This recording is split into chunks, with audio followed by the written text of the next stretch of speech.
15 मार्चला या वातावरणाची क्रेज कोणत्या भागामध्ये पोहोचते हे वेळ आधी सांगणं गरजेचं आहे, जेणेकरून उद्याच्या 15 तारखेला शेतकरी सकाळीच नियोजन लावेल आणि त्या भागामध्ये येणाऱ्या अचानक येणाऱ्या वातावरणाची क्रेज माहीत झाल्याच्या नंतर त्या कामांना वेग लागेल।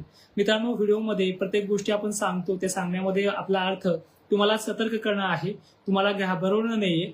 ज्या अंदाजामुळे शेतकऱ्यांना अनेक गोष्टींचा सामना करावा लागतो त्या अंदाजामध्ये शेतकऱ्यांना त्या अंदाजामुळे होणाऱ्या गोष्टीचा परिणाम देखील तो आधी समजल्यामुळे ते नियोजन देखील करावं लागतं। अचानक आल्यामुळे वातावरणामध्ये होणारं नुकसान त्यापेक्षा अचानक मिळालेल्या माहितीला न घाबरता सामोरं कसं जायचं यासाठी आमचा खटाटोप असतो। पण अनेक जिल्ह्यांमधून अशा कमेंट आल्यात की तुमच्यामुळे द्राक्ष बागायतदारांच्या भाव पडलेत, तर त्या जिल्ह्यांना आज पूर्णविराम देतो, नाव त्या जिल्ह्यांचं घेणार नाहीये, माफी असावी। बोलतोय आता पुढच्या गोष्टीकडे। तर उद्याचं वातावरण जे आहे 15 तारखेला अचानकच ढगाळ वातावरण येणार आहे। अचानक ढगाळ वातावरण हे मराठवाड्यात सुद्धा उद्या असणार आहे, ज्यामध्ये लातूर परभणीचा समावेश आहे, सोलापूरचा समावेश आहे। मित्रांनो, निसर्गाचा प्रकोप असा आहे, ह्या वातावरणामध्ये मॉडेलनुसार पाऊस दाखवलेला नाहीये 15 तारखेला। कुठल्या भागांमध्ये सोलापूर असेल, बीड असेल, अहिल्यानगर असेल, छत्रपती संभाजीनगर असेल, ते सुद्धा ढग वगैरे आभा येईल। पण या वातावरणामध्ये एखाद्या गावाला असा अपवाद घडू शकतो ज्याचा समावेश इथे आहे। मात्र चंद्रपूरला गरमी आणि उष्णता खूपच प्रभावी आहे। या भागांमध्ये उष्णतेचा कहर उद्या दुपारनंतर पाहायला मिळणार आहे। भलेही 11-12 वाजल्यापासून ऊन इथे तापेल, पण इथे स्थानिक वातावरणाची भीती आहे।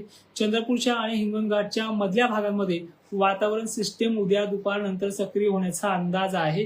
त्यामुळे चंद्रपूरकरांना उद्या सतर्क राहण्याचा इशारा काही प्रमुख भागांच्या नावासह सांगण्याचा प्रयत्न करणार आहे। तर गावांची यादी बघा। हा वातावरणाचा टप्पा यवतमाळ मार्गे अलिबाग मार्गे येणार आहे। तर बल्लारपूर जो भाग आहे या भागाकडनं ही सिस्टम पुढे पुढे सरकत गडचिरोली जिल्ह्याकडे, इकडे दालसिंगगंज नावाचा एक भाग आहे, तिकडे जाण्यासाठी वातावरणाची क्रेज तिकडेपर्यंत पोहोचण्याची आहे। त्यामुळे बापांनो, तुम्ही सतर्क राहण्याचा प्रयत्न करा। वादळामध्ये विजांमध्ये ह्या गोष्टीचा पुढे सुद्धा आपल्याला भडीमार होणार आहे। यापासून वारंवार पोट तिडकीनं सांगण्याचा प्रयत्न करतोय।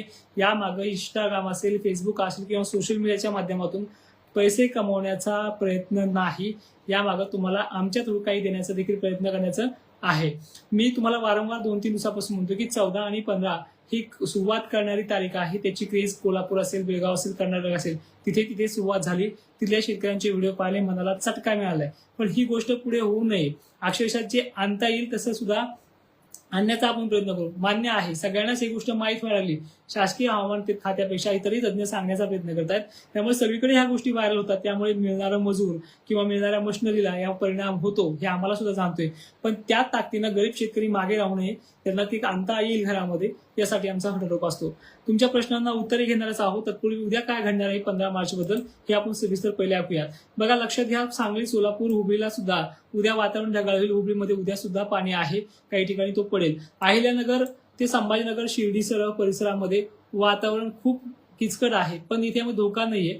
गारपीटचे शेड्यूल उद्या बनलेले नाही, त्यामुळे काळजी करण्याचं काही अडचण नाही। 17 मार्च पर्यंत महाराष्ट्रामध्ये 17 मार्च पर्यंत जालन्याला धोका नाहीये, बुलढाण्याला धोका नाहीये, खानदेशला धोका नाहीये। त्यानंतर 17 मार्च पर्यंत परभणीला धोका नाहीये, बीडला देखील धोका नाहीये। 17 मार्च